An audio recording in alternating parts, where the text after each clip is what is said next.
మన ముకుందాలో Christmas and New Year offer విఏపై ఫ్లాట్ 10% తగ్గింపు. వివరాలకి సంప్రదించండి. నమస్కారం, మీరు చూస్తుంది సుమన్ టీవీ. నేను మీ కీర్తి. నాతో పాటు ప్రముఖ ఆధ్యాత్మికవేత్త అనంతలక్ష్మి అమ్మగారు ఉన్నారు. నమస్తే అమ్మా. నమస్తే తల్లి. సంక్రాంతి హాలిడేస్ అయిపోయాయి. అవునమ్మా. మీకు హాలిడేసేనా? అంటే సుమారుగా అమ్మా, బాగా తిరిగి వచ్చాను. తర్వాత వచ్చాక పండగ హడావిడి. మరే హాలిడే ఇంట్లో ఆడవాళ్ళకు ఉండదమ్మా, అస్సలు ఉండదమ్మా. ఎవరు అర్థం చేసుకుంటారో ఏనాటికి అర్థం చేసుకుంటారు. అమ్మా, నాకు ఈరోజు ఒక డౌట్ వచ్చింది. తల స్నానం చేసే పూజ చేయాలా? అంటే పూజ ప్రతిరోజు చేస్తాం కదా, మరి తల స్నానానికి కొన్ని రోజులే ఎందుకు పెట్టారు? ఫర్ ఎగ్జాంపుల్ ఇంకో విషయం కూడా ఇందులో, ఇప్పుడు సాయంకాలం గుడికి వెళ్దాం అనుకుంటాము, ఉదయాన్నే స్నానం అది చేసేస్తాము, మధ్యాహ్నం నిండుగా భోజనం చేస్తాం, బీట వెజ్ ఆర్ నాన్ వెజ్. అప్పుడు ఏంటి పరిస్థితి? గుడికి అసలు వెళ్ళకూడదు. అలాగా నిండుగా భోజనం చేసి వెజ్ అయినా నాన్ వెజ్ అయినా మళ్ళీ అప్పుడు తలస్నానం చేసి వెళ్ళాలా? అలాగా కమెంట్ బాక్స్లో రకరకాల ప్రశ్నలు వస్తున్నాయి. అవన్నీ సేకరించాను, మీ ముందు పెట్టాను ఈరోజు. అసలు తలస్నానానికి అభ్యంగన స్నానానికి ఉన్న తేడా తెలియాలమ్మా. అభ్యంగన స్నానం అంటే నూనె రాచుకుని తలకి కుంకుడుకాయో షీకాయో ఈ రోజుల్లో ఏదో షాంపూనో పెట్టుకు రుద్దుకుంటారు. ఇప్పుడు అంతగా నూనె పట్టించుకునే ఓపిక లేకపోతే కనీసం పెద్దవాళ్ళు ఉంటే అమ్మ కడుపు చల్లగా అత్త కడుపు చల్లగా అని చెప్పి ఒక చుక్క నూనె పెట్టించుకుంటారు. లేకపోతే ఎవరికి వాళ్ళైనా ఒక మాడు పట్టిన ఒక నూనె చుక్క పెట్టుకుని తర్వాత స్నానం చేస్తారు. లేకపోతే చేయకూడదమ్మా. అది చేస్తే ఒట్టినే తల మీద పోసుకుంటే అశుభానికి చేస్తాం ఆ పని. మనం దుర్వార్త విన్నాం అనుకో, ఉన్నవాళ్ళం ఉన్నట్టుగా సచేల స్నానం కట్టుబట్టలతో సహా స్నానం చేసేస్తాం. అంటే ఒకవేళ బట్టలతో చేయకపోయినా కనీసం స్నానం చేసి బట్టలన్నీ అక్కడ తడిపి అక్కడ పెట్టి మరీ స్నానం చేస్తాం, అంతే కదా. అంటే అది సెంటిమెంట్, దాని వెనకాల ఏమైనా ఉందా?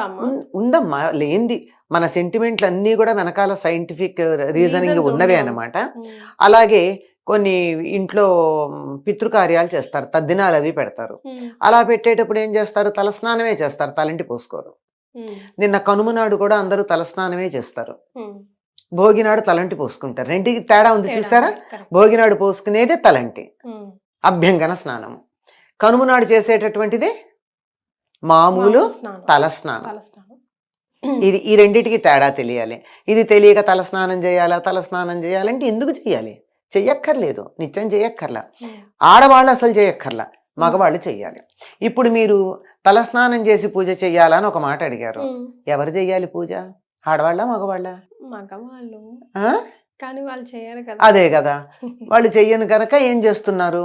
పిల్లలకు అలవాటు పోతుంది, ఇంట్లో దేవుడికి ఎవరో ఒకళ్ళు చేయడం అసలు మానేయటం కన్నా నయమే కదా, ఎవరో ఒకళ్ళు చేయడం అని చెప్పి ఆడవాళ్ళు చేస్తున్నారు. ఆడవాళ్ళు చేయడం తప్పేం లేదు. ఆడవాళ్ళు చేస్తే దాని ఫలితం ఎవరికి వస్తుంది? వాళ్ళకే వస్తుంది. మగవాళ్ళు చేస్తే కుటుంబం మొత్తానికి వస్తుంది. పాపం ఆడవాళ్ళు చేసింది మగవాళ్ళకి వెళ్ళదమ్మా.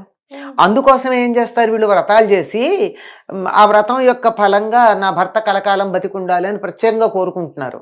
మరి ఒకళ్ళు అడిగారు, మరి మగవాళ్ళు ఎవరు ఆడవాళ్ళకి మేలు కలగాలని వ్రతాలు చేయరు అంటే, అసలు వాళ్ళు పూజ చేస్తే కుటుంబానికి అంతా వస్తుంది కదా, ప్రత్యేకం చేయడం దేనికి? ఆడవాళ్ళు చేస్తున్నారు గనక అయ్యో నా భర్త చేసే పూజ వల్ల నాకేదో మేలు జరుగుతోంది అందరికీను, నేను నా భర్తగా ఏం చేయలేకపోతున్నానే అని తపన పడి వ్రతాలు చేసి 5వ తనం కావాలని కోరుకుంటున్నారు. అంటే భర్త ఎక్కువ కాలం బతకాలని. అదమ్మా విషయం. ఈ లాజిక్ అర్థం కాక చాలా పూజల విషయంలో కూడా ఆడవాళ్ళు మగవాళ్ళు అని రకరకాల మాటలు మాట్లాడతాం మనం. కనుక మగవాళ్లే గనక పూజ చేసేటైతే అసలు మగవాళ్ళు నిత్యం తలస్నానం చేయాలని చెప్పారు. అభ్యంగన స్నానం అప్పుడప్పుడు చేసినా నిత్యం తల మీద నీళ్లు పోసుకోవాలి మగవాళ్ళు. అట్లాంటప్పుడు అసలు తలస్నానం చేసి పూజ చేయాలా అన్న ప్రసక్తే లేదు, తప్పనిసరిగా స్నానం చేస్తారు. ఆడవాళ్లే చెయ్యాలంటే కూడా తలస్నానం చేసి పూజ చెయ్యాలన్న నియమం లేదమ్మా. ఒక్క ముత్తైదువులకి కంఠస్నానం చాలు. అంటే భర్త బతికున్నటువంటి స్త్రీలు కంఠస్నానం చేస్తే సరిపోతుంది. కంఠస్నానం అంటే మనం మామూలుగా చేసేది. అందులో భాగంగా మొహం కడుక్కోకుండా అయితే చెయ్యం గాని తల మీద పోసుకోవాల్సిన పని లేదు అని ఉద్దేశం.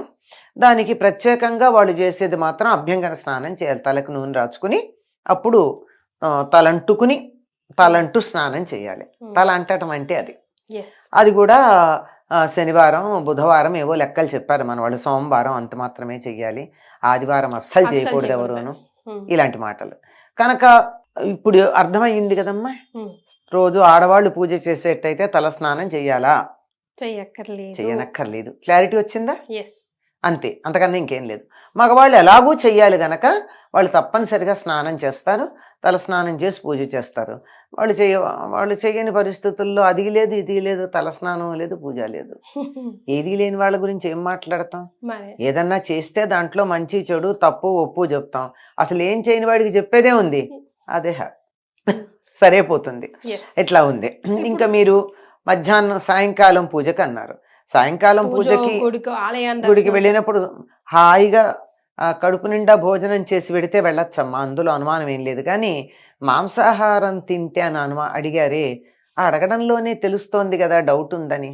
ఉమ్. డౌట్ ఉందా? ఉమ్. డౌట్ లేకపోతే ఎందుకు అడుగుతారు? అంటే ఇప్పుడు అమ్మవారి ఆలయానికి పర్వాలేదు అక్కడ నడుస్తుంది అని వెళ్ళిపోతూ ఉంటారు కొంతమంది, తిని తాగి పోలమ్మ పోచమ్మ ఉమ్. హ్యాపీగా. అమ్మవారికి అది గ్రామ దేవతలు. గ్రామ దేవతలకి గ్రామ దేవతలకి నిజంగా ఆహార నియమం లేదు, కానీ వాళ్ళ దగ్గరికి తలస్నానం చాలా అవసరం. ఓ. మీరు చూస్తారు కదా, ఉమ్. గ్రామ దేవతల గుడికి వెళ్ళే వాళ్ళంతా తలస్నానం చేసి పెడుతూ ఉంటారా లేదా? మాక్సిమం. మాక్సిమం పెడతారు కదా, అదో పద్ధతి అనుకుంటారు. ఈ తిని తాగి అన్నది వాళ్ళ ఇష్టం అమ్మ, దానికి మనం చెప్పగలిగింది ఏం లేదు. వాళ్ళని మా ఇష్టం అని చేసేటటువంటి వాళ్ళకి సమాధానం లేదు. చేయొచ్చా చేయకూడదా అని అడిగిన వాళ్ళకి మాత్రమే సమాధానాలు ఉంటాయి. కానీ మా ఇష్టం వచ్చినట్టు చేస్తాను, చెయ్యొచ్చా అని అడిగితే మా ఇష్టం వచ్చినట్టు చేస్తామని నాకు చెయ్యొచ్చా ఎందుకు, నీ ఇష్టం వచ్చినట్టు చేసేసుకో. నువ్వు చేసే పనులకి మా ఆమోద ముద్ర అక్కర్లేదు. అది మంచి అయినా చెడైనా, మంచి చేసినా అక్కర్లేదు నువ్వు చేస్తున్నప్పుడు, చెడు చేసినా అంతకంటే అక్కర్లేదు. కానీ దేవాలయానికి వెళ్ళేటప్పుడు మాత్రం ఒకప్పుడు తప్పనిసరిగా పరగడుపున వెళ్ళమని చెప్పేవాళ్ళు. పరగడుపు అంటే ఏం తినకుండా వెళ్ళమని. కానీ ఇప్పుడు అది ఎవరు పాటిస్తున్నారు? ఏమన్నా అంటే మాకు మందులు ఉన్నాయండి, ట్యాబ్లెట్లు వేసుకుంటున్నాం. నాకు ఆశ్చర్యకరమైన విషయం ఏమిటంటే థైరాయిడ్కి మందులు వేసుకుని మేము ట్యాబ్లెట్ వేసుకున్నాం కనుక బ్రేక్ఫాస్ట్ చేయాలండి అని చెప్తున్నారు. థైరాయిడ్ పరగడుపున వేసుకోవాలి, దానికి తినాలని నియమం లేదు. కానీ వీళ్ళు తినడానికి థైరాయిడ్ టాబ్లెట్ వేసుకోవడం అన్నది వంకగా చెప్తూ ఉంటే అసలు ఇంత దొంగతనం ఎందుకు? ఆత్మవంచన దేనికి? నాకు టిఫిన్ తినాలి నుండి తిన్నాను అని చెప్పు, అంతేగాని మందులు వేసుకుంటున్నాను గనక తినాలని ఏం లేదు. బీపీ టాబ్లెట్లకు కూడా అక్కర్లేదు, కొంచెం తినాలి కదమ్మా. అక్కర్లేదు, కాఫీనో టీనో చాలు, అంతే. మరీ ఎక్కువ వేసుకుంటే తప్ప ఒకటో రెండో వేసుకునే వాళ్ళకి ఏం పర్వాలా. బేసిక్ రూల్ మనకు చెప్పిన రూల్ అయితే పడిగడుపునే వెళ్ళాలి గుడికి పరగడుపున పెడతాం. లేదు సాయంకాలం వెళ్ళామనుకో, మధ్యాహ్నం భోజనం అయిపోయింది కదా, 5-6 గంటలు అయింది కదా భోజనం అయ్యాక, ఏం పర్వాలేదు. వీలైతే మామూలు స్నానం చెయ్యండి, అది మంచిది, బట్టలు మార్చుకుని పెడితే చాలు. అంతకన్నా పెద్ద నియమేమీ అక్కర్లేదు.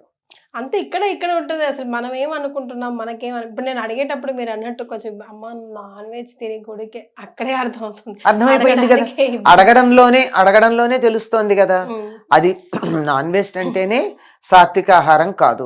సాత్విక ఆహారం కాదన్నప్పుడు పూజలకి వాటికి పనికొస్తుందా? కానీ గ్రామ దేవతలకు ఇస్తాం గనక అంటే ఇస్తాం సరే. ఇప్పుడు నేను ఇంట్లో మామూలుగా కూడా పండు దేవుడికి నైవేద్యం పెడతా కదా అని చెప్పి స్నానం చేయకుండా పాచిబట్టలతో దేవుడికి పండు నైవేద్యం పెడతానా? పండే, కానీ స్నానం చేయకుండా పెట్టను కదా. మరి అట్లాంటప్పుడు అక్కడ నాన్ వెజిటేరియన్ తిని వెళ్ళడం అనేది అమ్మవారికి పెడతాం కదా మేము తింటాము అన్న దానికి ఎలా అన్వయం ఆలోచించండి. తాము చేసే పనిని సమర్థించుకోవడం కోసం రకరకాల లాజిక్స్ వస్తాయమ్మా. ఆ లాజిక్ పక్కన పెట్టి నేను చేసే పని నేను సమర్థించుకోవటం లేదు, తప్ప ఒప్ప అని ఎవరికి వాళ్ళ మనసు ప్రశాంతంగా ఆలోచిస్తే వాళ్ళకే తెలుస్తుంది. ఎందుకు దొరకదు? ఇప్పుడు అడిగేటప్పుడే, ఇప్పుడు మామూలుగా నేను పప్పన్నం తిని గుడికి వెళ్ళొచ్చా అని ఎవరు ఎందుకు అడగరు? నాన్ వెజిటేరియన్ తిని వెళ్ళొచ్చా అని ఎందుకు అడుగుతున్నారు? అంటే అక్కడ ఏదో తప్పు అని తెలుస్తోంది. అందువల్ల నేను తప్పు చేస్తాను, నువ్వు ఆమోదించు, దీనివల్ల వచ్చే పాపం ఏదన్నా ఉంటే నీకు వస్తుంది, నేను హాయిగా పుణ్యం తీసుకుంటానని చెప్పేటటువంటి పద్ధతి. చాలా విషయాలు వీలైతే తినకుండా ఉండడం చాలా మంచిదమ్మా. అనుకోకుండా తినడం జరిగిపోయింది, అనుకోకుండా గుడికి వెళ్ళే అవకాశం దొరికింది, అలా ఉంటాయి కదా పరిస్థితులు. మరీ ప్రతిదాన్ని అలా స్ట్రిక్ట్ గా పట్టుకుని రూల్స్ యంత్రాలం కాదు కదా. అట్లాంటి సందర్భంలో స్నానం చేసి వెళ్ళాలి. వీలైతే తల స్నానం చేసి వెడితే మంచిది. తలస్నానం ఎందుకని చెప్పాలి అక్కడ? అభ్యంగన స్నానం అనలా నేను, ఉమ్, తలస్నానం అన్నాను. మీరు గమనించాలి. యా, అంటే చేసింది తప్పు పని గనక క్షమాపణ కోసం చేసుకునే స్నానం అది. ఓకే. అట్లీస్ట్ మనకే హ్యాపీగా అనిపిస్తుంది అనిపిస్తుంది. అట్లీస్ట్ బాత్ చేసి వెళ్ళాని అన్నట్టు. కానీ కొత్త చీర కావాలమ్మా ప్రతిసారి? ప్రతిసారి Washing. అక్కర్లేదమ్మా. ఉమ్, మనం మామూలుగా ఉతికారేసుకున్న చీరతో మనం పూజ చేసుకోవడము అన్నీ చేస్తాం. ఉమ్, పట్టు చీర కట్టుకున్నాం, పట్టు చీరతో గుడికి వెళ్ళాం, ఉమ్, అనిపిస్తుంది కదా ఇంట్లో ఉన్న పాత చీర కాకుండా పట్టు చీర కట్టుకోవాలని. yes. ఆ పట్టు చీర గుడికి వెళ్ళినా పూజ చేయాలన్నా దాంతో భోజనం చేయకుండా ఉన్నంత కాలం అది పనికొస్తుంది. Oh. ఒక్కసారి మీరు భోజనం చేశారంటే అది మళ్ళీ మనకి పూజకి పనికిరాదు. దీని వెనకాల లాజిక్ ఏముందమ్మా? తెలియదు, కానీ భోజనం చేశామంటే ఒకటి ఆహారం తినడం అయిపోయింది కదా, ఉమ్, అంచేత ఒక ఎంగిలి పూట పడ్డట్టు అన్నమాట. ఎంగిలి పడ్డట్టు అయిపోతుంది అంతే, అంతకన్నా ఇంకేం కాదు. నాట్ రియలీ ఫ్రెష్ కాబట్టి ఆ. మనం సాధారణంగా నాకు తెలిసి ఎవ్వరూ కూడా పట్టు చీరలు అవి కట్టుకుని కాలకృత్యాలకు వెళ్ళరు, ఉమ్, మార్చుకుని ఎడతారు. ఉమ్, అందువల్ల వాటికి దోషం లేదు. వాటితో గాని కాలకృత్యాలకు పెడితే ఉతకందే పనికిరాదు. ఎస్, అది కొత్త వాటి విషయంలో. కొత్త వాటి. పాతవైతే నేను నిన్న కట్టుకున్నాలే చాకలి తెచ్చింది మళ్ళీ ఇవాళ కట్టుకుంటానంటే కుదరదు. సో ఇలాంటి రూల్స్ కొన్ని పాటించి సింపుల్ అమ్మా. వాటి వెనకాల హైజీన్, అంతే. హైజీన్తో పాటుగా క్యారీ అవుట్ అయ్యే నెగిటివిటీ, ఉమ్, ఈ రెండింటిని దూరం పెట్టడం అంతే, అంతకన్నా అంతే. వేరే. Yes, thank you so much అమ్మా. నమస్తే.